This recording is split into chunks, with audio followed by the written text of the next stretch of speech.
Hey guys, welcome to my channel. இன்னைக்கு இந்த வீடியோவில் பார்க்க போகிறது ஸ்மோக்கி ஐ. ரொம்ப ஈஸியான ஸ்மோக்கி ஐ இது. என் சேனலுக்கு நீங்கள் புதுசாக வந்திருக்கீங்கன்னா சப்ஸ்கிரைப் பண்ணுங்கள். வீடியோ மறக்காமல் லைக் பண்ணி சேனலை மறக்காமல் சப்ஸ்கிரைப் பண்ணிடுங்க.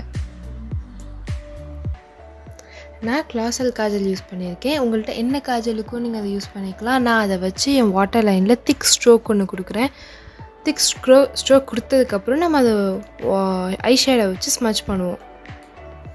எவ்வளோ திக்காக கொடுக்க முடியுமோ நீங்கள் அவ்வளோ திக்காக கொடுக்கணும்.